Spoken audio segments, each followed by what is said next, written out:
Эми уран боюнча жалгыз эле уран боюнча эмес, бүтүндөй кен байлык боюнча мен макул эмесмин кыймылынын позициясы 5тен белгилүү. Кыргызстан боюнча 7 каттуу талаптын алдында бирөө бар. Ушул кен байлыктардын баарын бизден эстүү, бизден акылдуу муун келиши мүмкүн. Кийин келет, Кудай кааласа.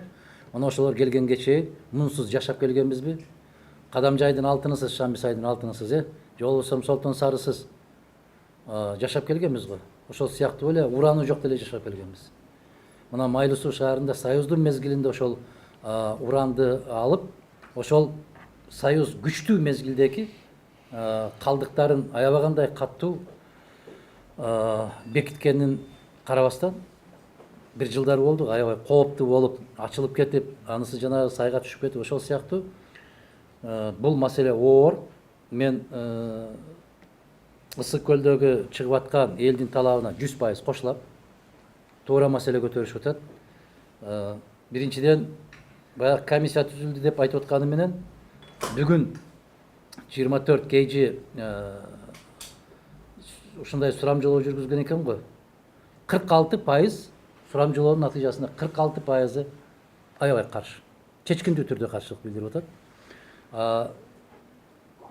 25% ошону лицензия бергендерди отургузуп коюу талабын коюп атат. Демек, экөөнү кошкондо дээрлик 70% киши бүгүнкү күндө караманча каршы. Анан комиссия түзүп бердик дейт. Булар кызык болуп атат да бүгүнкү күндө. Комиссияны сен биринчи ошол жерден иликтеп жүргүзүү бүткөндөн кийин, же болбосо лицензия берердин алдында жибербейсиңби? Анан биз бул айылдын тургунун, тиги айылдын тургунун киргизип койдук комиссияга дейт. Ал айылдын тургундары уран боюнча эмнени түшүнөт? А бизде Илимдер Академиясы эмне? Уктап жатабы? Бизде химия институту бар. Бизде физика институту бар. Бизде биология институту бар Илимдер Академиясында. Алар эмне кылып жатат? Ошолор бериш керек да, ак же көк деп ошолор айтыш керек да. Адистер айтыш керек да. Мына нерсе бүтүндөй бүгүнкү күндөгү бийликке элдин ишениминин кеткендиги бул бир. Экинчиден, комиссия кандай курамда куралышы керек? Ага кандай кесипкөй инсандар кириши керек? Ошону билбеген өкмөт жыргатабы бизди? Дыйкан, малчы, жылкычы, же болбосо ошол жерде жанакы өрүк менен жан багып жүргөндөр, дыйканчылык менен, жер менен багып жүргөндөр урандын кандай зыян тийишин каяктан билет алар? Анан ушул айылда мынча кишини кошуп койдук. Эмне деген түшүндүрүп атат? Конституциядан таптакыр түшүнүгү жок кишилерден конституциялык кеңешме курап алган болсоң, конституция жаза болушу. Ошол сыяктуу момундай ар бир нерсенин өзүнүн дарегине жараша, мүмкүнчүлүгүнө жараша куралышы керек, түзүлүшү керек. Өкмөттүн атынан бирөө барыш керек да, лицензия бергенден кийин ким берди? Кыргыз өкмөтү берип атат. Эмне үчүн аны иликтебей туруп лицензия берип атат?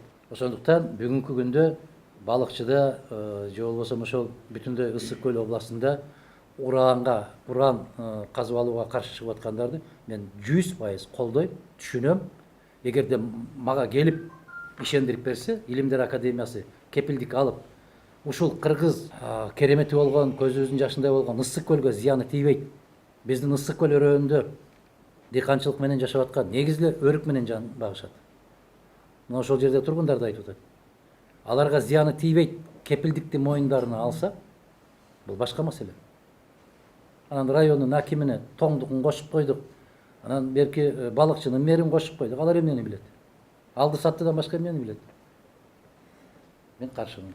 Бул биздин мен макул эмесмин деген кыймылдын эң күчтүү талаптарынын бири.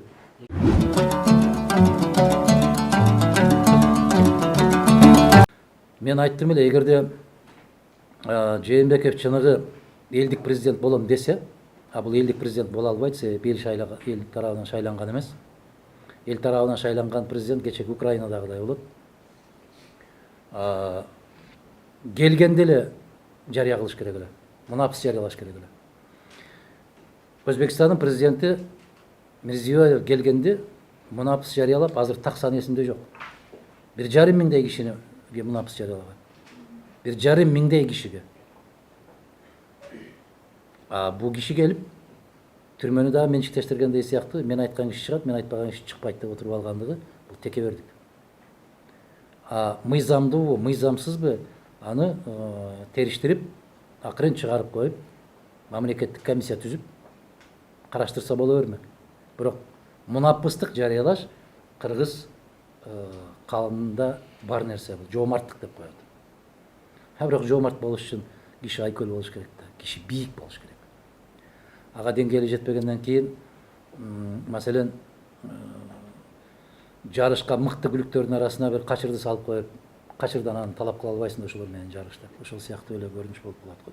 Менин аркамдан аябай томбучкандар көп да, мен негизи ушул түзүлгөн митингтерге башкаларга көп куштар эмесмин. Биз жарыялайбыз, эгерде бүтүндөй улуттук жалпы мамлекеттик бир кызыкчылыктагы иш-чаралар болгон болсо бирөөнүндөн калбайбыз.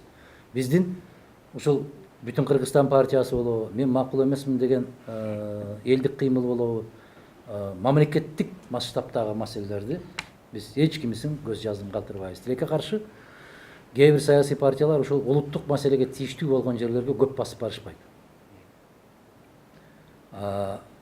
Мен алардын койгон талаптарын 100% колдоо менен бирге жана митингтерде, андай мындайларда биздин жаштарыбыз бар, биздин баягы мен макул эмесмин кыймылынын башка бир ар кандай багытта иштеген азаматтарыбыз бар. Алар катыша турган болсо эч кандай каршылыгыбыз жок. Мен ал жерге расмий чакырылган да жокмун. Айтам го, Кыргызстанда шайлоо болуп аткан учурда дагы мен өзүм жыйнап келип чай берип жыйнабайм. Кайсыл район айыл жыйналса, чакырса, мен ошол жерге барам деп. Ошондуктан эртеңки жыйын боюнча мен сиздерден берген маалыматыңыздарды гана алып отурам. Массалык маалымат каражаттарына баланча миң жыйнайбыз, түкүнчө миң жыйнайбыз деп эле билдирүүлөр таратып атат. Буюрса көрөбүз.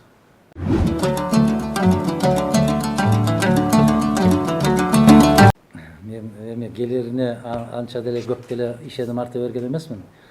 Кээ бир телеканалдар менен эле радиолор бир жума той кылды, аябай каттуу коңгуроолорун кагып. Эки тараптуу караш керек. Биринчи тарабында мен инсан катары айтайын да, саясатты мындай жыйыштырып коюп, инсан катары айтайын. Мен акмын деп атасыңбы? Кел да далилде. Эгер акмын, бирок Кыргызстанда сот системасы актыкты тактап бергенге күчү жетпейт деп жарыя кылды. Кыргызстанда коррупцияга белчесинен аралашкан бийлик кыргыз мыйзамдарын негизинде иштебейт деп жарыя кылды. Анан мен ишеним артам, мен үмүт кылам, барсам баары мыйзамдын чегинде каралышы мүмкүн, саясий сооданы токтотушубуз керекпиз. Биз бардыгын ачык айтышыбыз керек. Келбей калышы бул демек Кыргызстанда мыйзам иштебейт деген сөз. Эгер мыйзам иштегендигине толук кандуу ишенген болсоң, анда келип актыгыңды далилдешиң керек. Туурабы? Кандай дейсиңер? Мен Өмүрбек инимдин ал жагын же бул жагын мен аны каралап же башка кылып айта албайм. Аны айта турган тийиштүү органдар бар. Бирок ошол тийиштүү органдар бүгүнкү күндө кыргыз мыйзамдарына дал келип иштебейби? Анда өзүңдүн пикириңди билдир да. Анан ар кандай кылып баягы провокацияга берилип кетип, үчүнчү күч Акаевтан бери кыйкырышат. Үчүнчү күч ким ал үчүнчү күч? Бирөө жарым көргөнбү? Бирөө жарым кармап көрдүбү ошол үчүнчү күчтү? Эгер Кыргызстанда үчүнчү күч бар экенин билген болсоң, ушул укук коргоо органдары тезектерип жүрөбү? Эгер жөнөкөй саясатчы билсе үчүнчү күчтөр бар экенин, кандай дейсиңер? Мына Ислам Абдыганиевич 2000-жылы бир жыйын өткөргөндө ошондо айткан, коррупция деп айтып атат, коррупцияны көргөн киши барбы деп.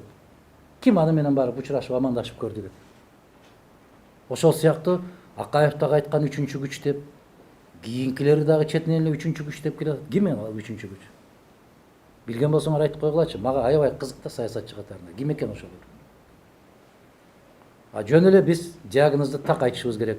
Мен бара албайм, себеп Кыргызстанда мыйзам иштебейт. Ушинтип эле айтып коюш керек да, кесе. Анан кийинкилигине бара турган жолуна кичине бир эшик калтырып койгон саясатчылардан тажаган жокпузбу? Кандай дейсиңер? Мындай деп койсо мындай болуп кетиши мүмкүн, кокуста мындай болуп калышы мүмкүн деген ишараттарды токтотушубуз керек го. Кесе эле айтыш керек го дейм да. Түшүнөм, эч кимге жакпайсың. Чындыкты айткан сайын тууганыңдан, досуңдан алыстайсың, бирок жаратканга жакындайсың дейт. Менимче ошол тууган урук жора жолдошторду көрдүк го, шайлоо бүткөнгө чейин бир кандай, бүткөндөн кийин жора жолдошуң деле башкача экен го. Ошон үчүн жараткандан алыстабайлы, чындыктан кайтпайлы, жалгыз калган кезибизде дагы ошол чындыкты айта берген болсок, эртеби кечпи баары бир жеңет.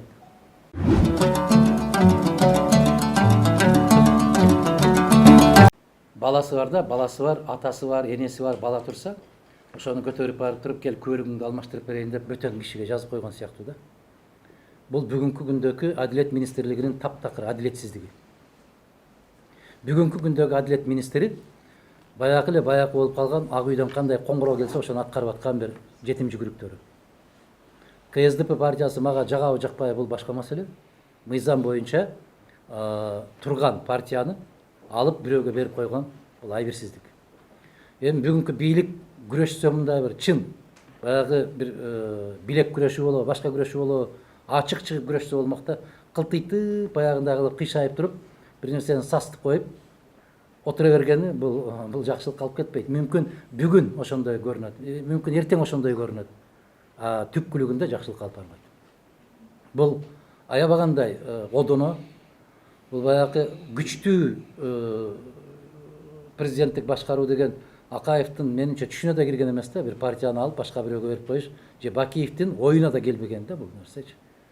Бүгүнкү бийлик келип алып ошол даяр турган саясий кеңештин мүчөлөрү, биз Кыргызстан анекдотко айландык мындайча айтканда. Партиянын жетекчиси расмий түрдө оппозицияда, ал партия бийликтин этегин кармап алып, көчөсүн шыпырып, суусун сээп берип, фракцияда отурат, көпчүлүк фракциясында. Айбирсиздик бул. Ачка калган болсоң дагы, эгер ошол партия менен келген болсоң, ошол чын болсо, сен кетишиң керек. Намыс керек. Намыс керек. Бирок эми намыс жөнүндө сөз козгоо жогорку кеңешке менимче бүгүнкү күндө өзүң уяласың, андай түшүнүктөн алыс ала. Биздин Кыргызстанда гана болушу мүмкүн ушул. Силер элестеткилечи, башка бир мамлекеттерди элестетип көргүлө. Андай болуш таптакыр мүмкүн эмес. Уят маселе.